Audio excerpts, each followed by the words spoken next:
तो शुरुआत करते हैं। पहले आप अपने बारे में कुछ बताइए। जी, मेरा नाम अमितेश्वर है। मैं ज्वालापंथ से हूँ। मेरी शिक्षा दीक्षा ज्वालापंथ से हुई है। मेरे गुरुजी नाथ संप्रदाय से थे। मैं यहाँ दिल्ली में ही रहता हूँ। तो जैसा कि आपने बताया, आप ज्वाला पंथ से बिलोंग करते हैं और आप एक ज्वाला पूजक हैं।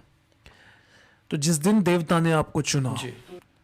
और जिस दिन पहली बार आपका सर हिला, इन सब चीज़ों की शुरुआत कैसे हुई? अभी मैं अब इन बातों को अगर मैं कभी सोचता हूँ तो शुरुआत तो हालांकि मैं मानता हूँ कि 15-20 साल पहले 15 साल पहले से मेरी मेरी आध्यात्मिक सफ़र का शुरुआत हुई है। लेकिन इसकी शुरुआत कहीं ना कहीं बचपन से ही हो गई थी, जिन पर अब ध्यान जाता है कि ये चीज़ें नहीं होती तो शायद इस तरीके से ये बदलाव मेरे जीवन में नहीं आया होता, या मैं इन चीज़ों पे फोकस नहीं कर पाता, या अब मैं समझता हूँ कि वो चीज़ें हुई थी तो वो क्यों होती थी। कहीं ना कहीं वो शक्तियाँ आपको ये बताना चाहती हैं, ये समझाना चाहती हैं कि हम आपके साथ हैं। अब उन चीज़ों को समझना ना समझना वो एक एक एक आपके, अगर आप किसी गुरु के सानिध्य में हैं तो वो चीज़ें आपको जल्दी समझ में आती हैं। अदरवाइज़ या समय के साथ साथ जब वो शक्तियाँ का समय पूरा होता है तब वो उस राह पे हम ऑटोमेटिक लेके आपको जाती है कि आपको उस ऐसे सच्चे गुरु से, ऐसे इंसान से जो इन चीज़ों को समझते हैं, जानते हैं, वो आपको उस राह पे हम लेके जाते हैं, जिससे कि आपको वो जो उन्होंने काम करवाना है आपसे, जिस तरीके का काम आपसे करवाना है, जो चीज़ें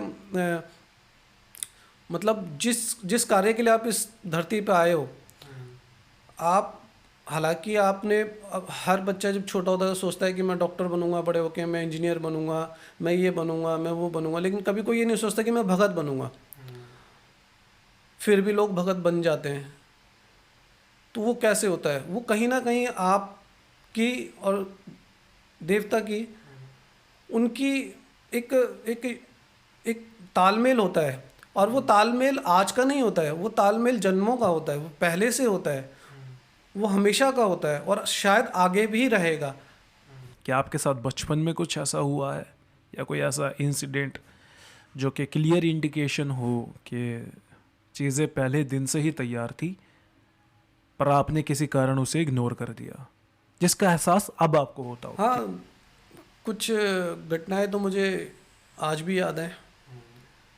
जैसे एक छोटी सी घटना ऐसी होती थी मेरे साथ, हमेशा होती थी लगभग बचपन में। अब सपने तो सबको आते हैं, मुझे भी आते थे। और एक सपना मैं हमेशा देखा करता था कि एक मंदिर है, जैसे वो मंदिर मैंने अब जाके देखा है, जैसा मंदिर कांगड़ा जी में है, कांगड़ा मैया का। उस मंदिर की सीढ़ियाँ मैं बचपन में सपनों में चढ़ता था और मंदिर में जाता था। सिर्फ जो मेन गेट है वहाँ तक, उसके बाद मेरा सपना हमेशा टूट जाया करता था। आप कभी नहीं गए बचपन में? बच मैं कभी नहीं गया। मैं अब जाकर मैंने वो मंदिर देखा तो मैं हैरान हो गया कि मैं मुझे ऐसा लगा कि मैं तो यहाँ पे पता नहीं कब से आता हूँ, लेकिन मुझे एक एक जगह का पता, मुझे ऐसा लग रहा था कि मैं यहाँ आया हूँ, मैं यहाँ बैठा हूँ, मैं यहाँ मंदिर में आया हूँ, लेकिन मैं उससे पहले कभी नहीं गया था। और दूसरा घटना ये होती थी कि मैं सोता था हमेशा, तो कभी जैसे मैं परेशान होता था तो मुझे ऐसा लगता था कि मैं सोते सोते लेटे लेटे ये मुझे कोई, जैसे किसी ने हवा में उठा लिया हो, गोद में ले लिया हो मुझे अपने, और गोद में ले लिया हो और मुझे जैसे एक छोटे बच्चे को अपनी गोद में हवा में एक सुलाते हैं, एक प्यार करते हैं, इस तरीके से मुझे ऐसा हमेशा फीलिंग होती थी। वो उन चीज़ों पे अब जाके समझ में आता है या महसूस होता है कि ऐसी चीज़ें क्यों हुआ करती थी, लेकिन जवाब मुझे अभी भी नहीं मिला है क्यों होती थी। बस कहीं ना कहीं ऐसा लगता है कि उस माता रानी का प्यार होगा जो कि मुझे बचपन से ही मिला। एक पर्सनल सवाल, अगर आप कंफर्टेबल हो इसका जवाब देने में तो बता देना। किस देवी की सवारी आपके ऊपर आती है? मैं आपको ऑफलाइन मैं आपको बता दूंगा, लेकिन ऑनलाइन मैं नहीं बता सकता, इसके लिए मुझे माफ़ी मांगता हूँ। तो अब मेन सवालों की तरफ बढ़ते हैं। जी। आप कहते हो आपके सर पे देवी देवता आते हैं।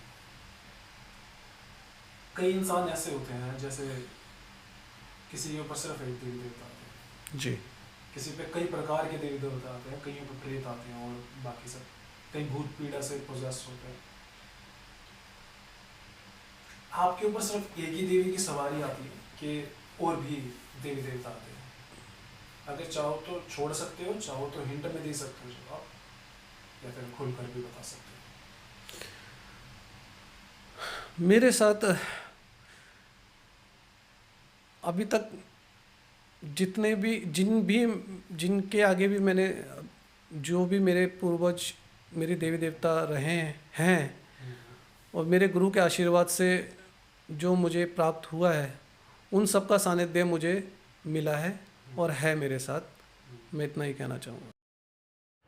तो अब जो मैं सवाल पूछने वाला हूँ ना, वो थोड़ा सा डायरेक्ट क्वेश्चन होगा उन लोगों के लिए भी जो ये चीज़ कर रहे हैं, आपके लिए भी, और उनके लिए भी जो इससे जूझ रहे हैं। पर उस सवाल से पहले एक सवाल जो मैं आपसे पूछना चाहता हूँ, क्या शुरुआत से ही सब कुछ इजी था या कठिनाइयों से भरा हुआ सफ़र था? किसी भी चीज़ की शुरुआत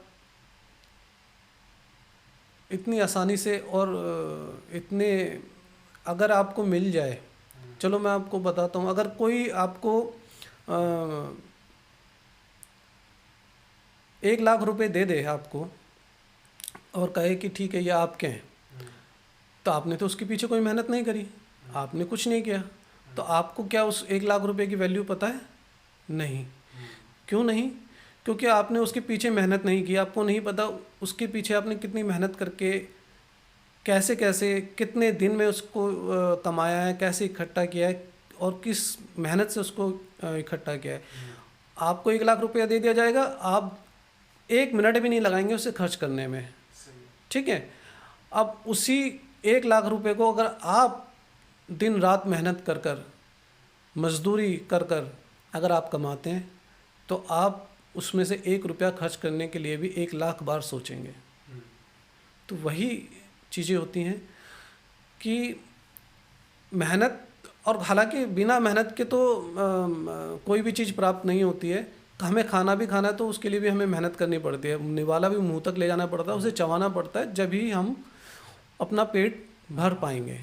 चाहे आपको खाना कितना भी लंगर में मिल जाए, फ्री मिल जाए, लेकिन आपको उस खाने के लिए भी मेहनत करनी पड़ेगी, ठीक है। इसी प्रकार देवी देवताओं का सानिध्य प्राप्त करने के लिए आपको मेहनत तो करनी पड़ती है, चाहे उनकी कृपा आपकी कितनी जन्मों से हो, लेकिन आपको उनके पीछे उस कारण को लेकर आपको मेहनत करनी पड़ेगी, करनी पड़ती है। इसमें भी दो होते हैं, जैसे मैंने शुरुआत में बताया था कि एक तो वो लोग होते हैं जिन पे कृपा जन्मों से होती है, और एक वो लोग होते हैं जो अभी अपने धर्म को समझें, अपने देवी देवताओं को समझें, उनको समझ रहे हैं और उनके पीछे उनकी सेवा साधना कर रहे हैं, तो कहीं ना कहीं उन देवी देवताओं की कृपा उनको प्राप्त होनी शुरू होती है। तो वो भी लोग हैं, वो भी मेहनत करते हैं, वो मेहनत करके कमा रहे हैं। और जिन्हें हम पीछे हम मतलब पिछले जन्म से या बचपन से या पैदा होते जिन देवी देवताओं की कृपा प्राप्त होनी शुरू हो गई है, और उन्हें भी मेहनत एक समय के बाद आने के बाद करनी पड़ती है, क्योंकि हर जन्म में शरीर जो है उस लायक बनाना पड़ता है, उस सांचे में ढालना पड़ता है जिस सांचे में हमारे देवी देवता होते हैं। हमें उसी प्रकार हमें अपना आचरण बनाना पड़ता है। देखो, जो हमारे देवी देवता जो शरीर पर आने की जो बात है, वो कहीं ना कहीं एक एनर्जी है, और वो आपके शरीर में भी कहीं ना कहीं एक एनर्जी है। वो एनर्जी जब आपस में एक समन्वय बनाने की कोशिश करते हैं, तो वहाँ पे टकराव होता है। अगर आपका आपका लेवल उस लेवल तक नहीं पहुंचा है तो कहीं ना कहीं आपके शरीर को नुकसान नुकसान पहुंचेगा। और अगर आपने अपने शरीर को उस सांचे में ढाल लिया है, मतलब मैं एक उदाहरण देता हूँ कि पहलवान होते हैं जो वजन उठाते हैं। अगर आपने 10 किलो का वजन उठाने की आपने मेहनत करी है, अगर आपको सीधा 20 किलो पकड़ा देंगे तो आप कैसे उठा पाओगे? नहीं उठा पाओगे ना। तो उस 20 किलो को उठाने के लिए आपको, अभी तक तो आपने 10 किलो तक वजन उठाने की मेहनत की है, तो आपको फिर क्या करना पड़ेगा? आपको धीरे धीरे वजन और बढ़ाने की कोशिश करनी पड़ेगी और मेहनत करनी पड़ेगी। तो उसी प्रकार शरीर को उस लायक उस सांचे में ढालने की कोशिश करनी पड़ेगी, उस लायक बनना पड़ेगा। और वो एक एक आपके सद्गुरु ही करवा सकते हैं और कर सकते हैं, अगर आप उनके सानिध्य में हो तो। क्या हर बार ही ऐसा होता है कि देवी देवता खुद से ही आना चाहते हैं? नहीं, ऐसा नहीं होता है कि देवी देवता इतने फ्री नहीं है कि वो खुद से आना चाहें। वो देवी देवता को सिर्फ एक ही चीज़ खींच के लाती है, और वो है आपका प्रेम, आपका प्यार, आपकी श्रद्धा, आपकी भक्ति। आप कितना उनमें विश्वास करते हैं, आप कितना उनको प्रेम दे सकते हैं। वो आपके प्रेम के, आपके प्यार के भूखे होते हैं। वो आप उनको क्या दोगे? संसार को वो दे रहे हैं। जैसे कुछ लोग ना, मैंने ऐसे भी देखे हैं जो देवी देवताओं को ना सीढ़ी से नकार देते हैं एक समय तक, जी। और एक समय बाद फिर वो खुद इस चीज़ में काफ़ी अच्छे लेवल पर पहुंच जाते हैं। तो अगर देवी देवताओं को भक्ति ही चाहिए होती है इस तरह से, तो वो उन लोगों को, मैंने ज़्यादातर लोग देखे हैं कि वो लोग उनको चुनते हैं जिनको उनमें इंटरेस्ट ही नहीं है, जो मानते ही नहीं है उन चीज़ों को। कह देते हैं कि भाई अगर होगा तो ठीक है, नहीं होगा तो हमारा भी क्या जा रहा है। डिसरिस्पेक्ट वाले नहीं, कि जो बस बुरा भला कहने के लिए तैयार है, वो वाले जो कहते हैं कि हमारा कुछ नहीं जा रहा, होगा नहीं होगा तो तब भी ठीक होगा, तब भी ठीक। वो उनको ऐसे क्यों चुन लेते हैं? यहाँ मैं ये कहूँगा कि कहीं ना कहीं उनके पिछले जन्मों के पुण्य और उनकी भक्ति थी, जो वो अभी भी दर्शाते हैं। क्योंकि जिस प्रकार आपने देखा होगा कि बच्चे बड़े हो जाते हैं और वो अपने काम धंधे की वजह से या किसी भी रीजन की वजह से घर छोड़ देते हैं, या अपना एक नया घर संसार बसा लेते हैं, लेकिन माँ बाप कभी नहीं छोड़ते हैं। उसी प्रकार वो हमारे माँ बाप हैं। हम भले ही उन्हें भूल जाते हैं अगले जन्म में, लेकिन वो हमें नहीं भूलते हैं। चाहे हमें उन्हें माने या नहीं माने, वो हमेशा अपनी कृपा और अपना अस्तित्व बताते रहते हैं कि हम हैं। वो आपको समझना पड़ेगा। अगर आप समझते हैं ठीक है, नहीं समझते हैं तो आपका नुकसान है, उनका नुकसान नहीं है इसमें। वो तो चाहते हैं कि आप जो है आप उन्हें समझें, प्रेम करें, और वो आपको प्रेम करें। आप अगर उन्हें 1 मिनट का प्रेम करेंगे, तो मैं एक उदाहरण के तौर पर बता रहा हूँ आपको, तो वो आपको अनगिनत प्रेम करेंगे। लेकिन आपको समझना पड़ेगा कि ये कृपा आ रही है तो किस प्रकार आ रही है, क्यों आ रही है, ये मुझ पे ही क्यों आ रही है। तो कहीं ना कहीं आप भाग्यशाली हैं इस मामले में। जब आप किसी जगह बैठे भी होते हो, जी, अखाड़े में, किसी पंचायत में या किसी भी जगह पर, तो आपके गुरु जब आपको कहते हैं कि चलो अब आप अपने अंदर किसी देवी देवता को बुलाओ, ये जरूरत पड़ने पर आप कैसे कम्युनिकेट करते हैं देवी देवताओं से कि हाँ भाई मेरे पास आ जाओ या मुझे किसी चीज़ का हल बता जाओ? जी, देखिए, दिल से प्रार्थना, जब वो कहते हैं ना कि माँ बाप, वो हमारे माँ बाप हैं, और वो आपकी हर बच्चे की, जिस तरीके से हर माँ बाप अपने बच्चे की अपनी उस बच्चे के चाल ढाल से ही बता देते हैं कि बच्चा मेरा अभी खाना खाया या नहीं खाया, या ये बीमार है या नहीं है। उसी प्रकार उनको भी सब कुछ पता होता है। और ज़रूरत पड़ने पर आप खुद भी अपने जैसे प्रार्थना करते हैं हम अपने मम्मी पापा को कि भाई मुझे ये चाहिए, तो दिल में, मन में बस उन एक बार प्रार्थना करते हैं कि माई बाबा ये दिक्कत है, ये परेशानी है। अब वो उनकी कृपा है कि वो किसी भी प्रकार से जो है उस चीज़ का हल हमारे सामने रख देते हैं। तो जब आप सर पे बुलाते हो किसी देवी देवता को, किसी खास प्रकार की कोई स्तुति वगैरह करते हो कि बस निमंत्रण देते हो या प्रार्थना करते देखिए इस चीज़ को गुप्त ही रहने दीजिए। हो? क्योंकि मैं मेरे अलावा ये चीज़ें गुरु और शिष्य परंपरा में गुरु ही समझाते हैं और गुरु ही बताते हैं तो कुछ अपने हिंट शिष्यों को। वगैरह अगर आप दें, क्योंकि बहुत सारे लोग ना इस चीज़ को, मेरा ही पूछने का ना सिर्फ यही कारण है, बहुत सारे लोग कहते हैं कि देवी देवता जो मानते हैं वो कहते हैं देवी देवता आ जाते हैं जो कम जानते हैं, और जो नहीं मानते वो कहते हैं कि ये ढोंग है।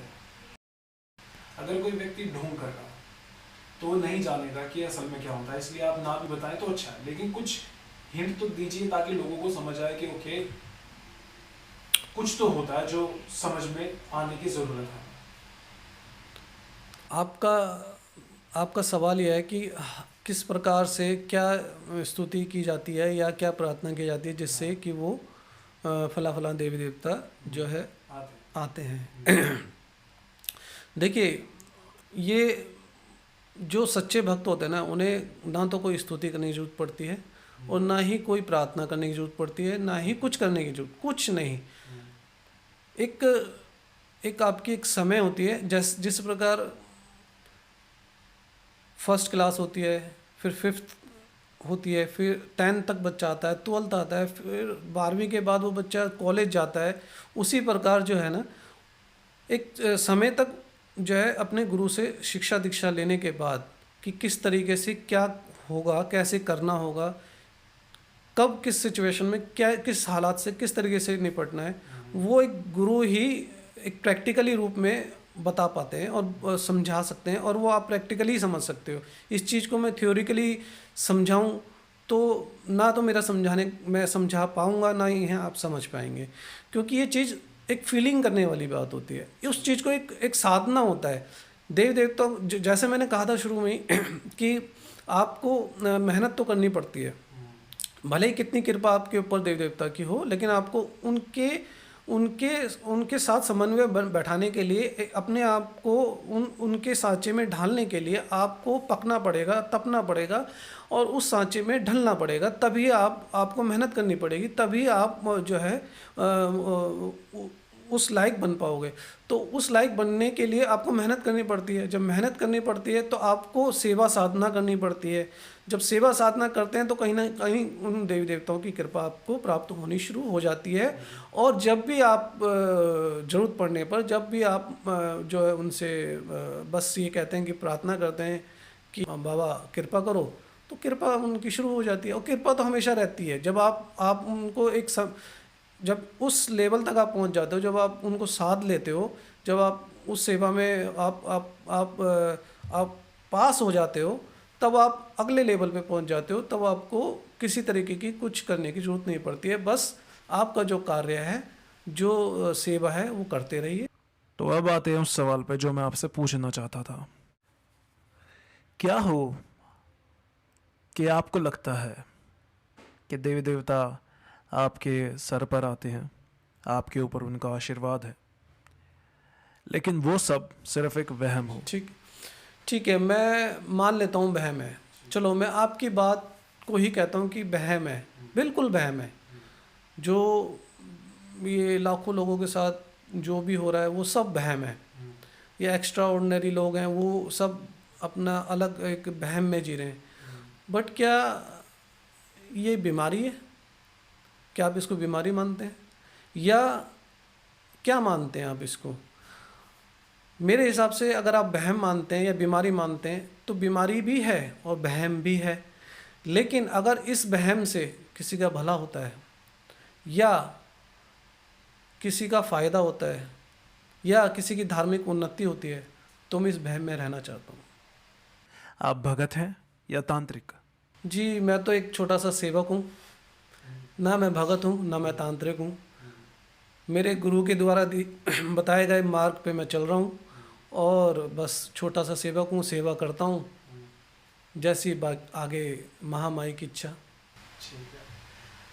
आपको कैसे फील होता है कि जब कोई देवी देवता आपके सर पे आना चाहता है? कोई सी प्रकार की कोई एक्सटर्नल फोर्स या कुछ भी अजीब जो फील होता हो? आपका शरीर आपकी आत्मा को ढोने के लिए बना हुआ है। ढोने मीन्स मतलब उस वजन को झेलने तक के लिए बना हुआ है।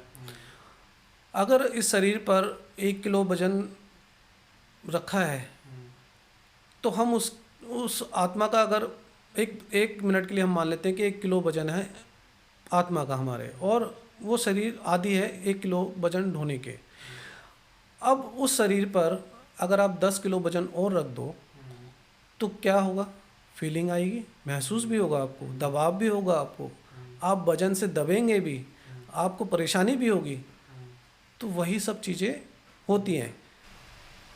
जब देव देवता आपके सर पर आते हैं या शरीर में आते हैं, प्रवेश करते हैं, तो आपको क्या लगता है कि कोई और चीज शरीर के अंदर है या फिर कोई दूर से ही खड़ा होकर बस कंट्रोल कर रहा है? देखिए, आपने ऐसी चीज़ पूछी है कि जिसका शब्दों में बयान कर पाना शायद मुश्किल हो पाएगा, क्योंकि ये चीज़ जो है ना, फीलिंग की है, फील करने वाली बात है। अब ये तो वही बात हो गई कि जी ये किसी को कहा गया कि ये लीजिए जहर और इसको चख के बताइए इसका टेस्ट क्या है, तो वो चख कर वो बताने लायक रहेगा ही नहीं। वही चीज़ है कि जब देवता सर पे होते हैं, यानी कि जब शरीर को वो में होते हैं, तब आप उस चीज़ को बताने लायक होते हो, लेकिन उस समय आप बता नहीं सकते हो। क्यों? क्योंकि आपके कंट्रोल में आपका शरीर नहीं होता है। आप उस चीज़ को जब देवता के जाने के बाद आपको वो चीज़ें जो है आपको खुद इतना नहीं पता होता है कि आप किस शब्दों में उस चीज़ को बयान करेंगे, क्योंकि कुछ याद होता है, कुछ याद नहीं होता है। कई दफ़े याद होता है, कई दफ़े याद नहीं होता है। ये चीज़ भी मैंने बहुत सारे लोगों में देखी। मैं किसी से पूछता हूँ ना कि आपको क्या लगा, मतलब क्या फीलिंग होती है देव देवता आते हैं, तो वो ये कहते हैं कि हमें ज़्यादातर चीज़ें याद ही नहीं रहती। इसके पीछे का कारण क्या होगा? हमारा जो मन है ना, एक चेतन और अवचेतन मन आपने सुना होगा। तो चेतन जो चेतना जो हमारी होती है, वो हमारी कहीं ना कहीं शुष्क अवस्था में चली जाती है उस समय के लिए, कुछ समय के लिए। और जो अवचेतन मन होता है, वो हमेशा जो है ना उस चीज़ को रिकॉर्ड करता है एक तरीके से। तो अगर जिनका अवचेतन मन जागृत होता है और वो अपने मन पे दबाव डालते हैं थोड़ा सा, तो वो कहीं ना कहीं फीलिंग उस फीलिंग को महसूस कर लेते हैं कि क्या क्या हुआ था, कैसे कैसे हुआ था। वो भी एक प्रैक्टिस के करते करते एक समय, अगर किसी वाक्य में किसी के ऊपर देवी देवता का आना हो रहा है और नई शुरुआत है, तो उसको नहीं याद रहता है जल्दी से चीज़ें। एक समय के बाद जब आप उस चीज़ के आदी हो जाते हैं, तो फिर धीरे धीरे समझ में आने लगता है कि क्या कुछ चीज़ें समझ में आने लग जाती हैं कि किस तरीके से क्या हुआ था और क्या हो रहा है। तो जैसे ना अभी बहुत सारे लोग ये बातें करते हैं कि किसी में देवी देवता आ ही नहीं सकते। ठीक है। शरीर के अंदर, शरीर एनर्जी को झेल ही नहीं पाएगा, फट जाएगा, ये हो जाएगा, वो हो जाएगा। जबकि वो खुद भी उस गद्दी पर बैठकर सेम चीज कर रहे हैं। उनके शरीर में देवता आ रहे हैं, वो लोगों का इलाज कर रहे हैं, जो भी कर रहे हैं, उसके बावजूद भी उनकी ये स्टेटमेंट, इस बारे में आप क्या बताना चाहेंगे या कुछ ऐसा? देखिए, देवी देवता आना बिल्कुल सच्चाई है। हाँ, इस बात के लिए ये अधूरी बात कही जाती है कि देवी देवता किसी के शरीर पे नहीं आते हैं। देवी देवता शरीर पर आते हैं, बिल्कुल आते हैं, लेकिन जिस प्रकार हमारी, एक उदाहरण से बताता हूँ, जैसे हमारी सुनने की क्षमता है, हम इतने डेसिबल तक इतना साउंड सुन सकते हैं, उस साउंड के ऊपर हम सुन ही नहीं सकते हैं। इसी प्रकार देवी देवताओं का जो लेवल होता है, जो एनर्जी होती है, वो ये सच्चाई है कि हमारा शरीर नहीं झेल सकता, नहीं झेल पाएगा। तो वो कहीं ना कहीं अपने आप को उस अवस्था में लाते हैं, उस मिनिमम एनर्जी पर लाकर हमें वो फीलिंग करवाते हैं, और वो भी कुछ क्षणों के लिए। एक जो सवाल है, ये सवाल ना, मतलब ये चीज़ बहुत लंबे अरसे से चली आ रही है, इसे ढूंढ क्या लो या कुछ पता नहीं मुझे। जिसके सर पे भी जो भी देवी या देवता आते, खास तौर पे देवी आती है, अगर वो लड़का है तो वो लड़कियों की तरह बन जाता है। ऐसे चूड़ियाँ पहनना, सूट सलवार और लंबे बाल और मेकअप, चलो मेकअप हटा भी दो, लेकिन ये जो लड़कियों वाले आभूषण हैं, लड़कियों वाली आवाज़ में बात करना, उन्हीं की तरह एक्टिंग करना, और जो लड़कियां या औरतें हैं वो बिल्कुल अपने आप को देवी समझ लेती हैं, उसी प्रकार का नाम, उसी प्रकार की वेशभूषा है, कुछ तो इस लेवल पे चले गए कि बिना कपड़ों के ही बाहर निकल जाते हैं, हाथ में खड़क और खप्पर लेकर, और सोचते हैं कि लोग उन्हें पूजे। तो क्या आपके साथ कभी ऐसा हुआ है कि आपके हार्मोन्स चेंज हो रहे हो, आपको ऐसे फील आती हो कि नहीं जी मैं ही देवी हूँ, या मुझे भी लड़कियों की तरह रहना चाहिए? देखिए, ये बिल्कुल सही है, ये बिल्कुल सच्चाई है कि जिस देवी देवता को आप पूजते हैं या मानते हैं, जिनमें भी आपकी आस्था है, तो उनके गुण धर्म आप में आने लगते हैं। आप उनकी तरह आप उनकी तरह सोचने लगते हैं, महसूस करने लगते हैं, और ये अच्छी बात है।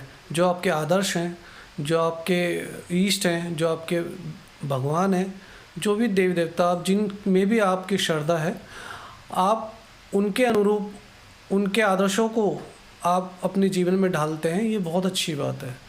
लेकिन इसका दिखावा नहीं होता है। मतलब दिखावा आजकल दिखावा ज़्यादा हो गया है कि नहीं मैं ये हूँ, मैं वो हूँ। तो मैं ये कहूँगा ये फिर वो कुछ भी नहीं है, क्योंकि गरजने वाले बादल जो है बरसते नहीं है, और बरसने वाले गरजते नहीं है। जिनके पास वाकई में सच्चाई है, वो दुनिया को बताने के लिए नहीं बैठे हैं, उनके पास इतना समय नहीं है। और जिनके पास समय है ना, वो जो दुनिया को बताते हैं वो सिर्फ बताते हैं, बाकी कुछ नहीं है। तो बेसिकली जो लोग ऐसा कर रहे हैं वो पूरी से ढोंगी हैं या फिर कुछ प्रतिशत? देखिए, मैं किसी के बारे में कुछ ऐसे सीधे सीधे कहना ठीक नहीं रहेगा। मैं इन्हें ढोंगी भी नहीं कहूँगा, क्योंकि कहीं ना कहीं एक अंदर अपने ईस्ट के प्रति उनका प्यार प्रेम होता है, लेकिन वो उन भावनाओं में शायद ज़्यादा बह जाते हैं। एक वो तैराक होते हैं जो नदी में तैरते हैं और पार कर जाते हैं, एक वो होते हैं जो नदी के बहाव में बह जाते हैं, तो फिर बह जाते हैं तो वो जीवन समाप्त हो जाता है। असली वो होता है जो उस बहाव में बहकर अपने स्थान पर, अपने दूसरे स्थान पर, अब नदी को पार करके अपने स्थान पर, अपनी मंजिल पर पहुंच जाए, ना कि बहना नहीं है हमें। क्या आपने कभी देवी को देखा है? बिल्कुल देखा है, अपनी आंखों से? यस। हमारी माँ, हमारे गुरु, सब में, मुझ में, आप में, सब में एक देवी, एक देवता का अंश होता है। बिल्कुल, ये प्रकृति के कण कण में उनका वास है। अब लोग ये कहेंगे ना, बहुत डिप्लोमेटिक आंसर हो गया। मैं वो वाला जानना चाह रहा हूँ कि उस देवी को देखा है जो आपके सर पे आती है? देखिए, वो उनकी जो है कृपा और एक शक्ति की अपनी एक मर्यादा होती है, और उनकी एक एकता भी होती है कि वो हर चीज़ को जाहिर ना हो तो अच्छी बात है। एक विश्वास की डोर है, उसको आप, अगर आप विश्वास है तो आप सच्चाई मानिए, अगर विश्वास नहीं है तो फिर राम जी भला करें आपका। नहीं, फिर भी अगर कुछ हिंट दें आपके, हाँ या ना, मैं पूरी डिटेल में जानना चाहूँगा, सिर्फ ये कि आप विटनेस हो उस चीज़ के, क्योंकि कभी तो आपने अभी इन आँखों से तो दर्शन होने बाकी हैं, सच्चाई है। सपने वगैरह बाकी सपनों में और वैसे मन में या वैसे एहसास होना, सब तरीके से महसूस होना, वो सब हुआ, लेकिन अभी इन आँखों को शायद और पकना और तपना बाकी है। अच्छा, तो आज के लिए ये आखिरी क्वेश्चन था। धन्यवाद, आप यहाँ पर आए, हमें अपना समय दिया और काफ़ी सारे सवालों के जवाब दिए। आपने बहुत ज़्यादा हेल्प करी है, का भ्रम तो नहीं है, और मैं दुआ करूँगा कि आप दोबारा आए हमारे पास और हमारी आगे बातचीत हो इस मुद्दे।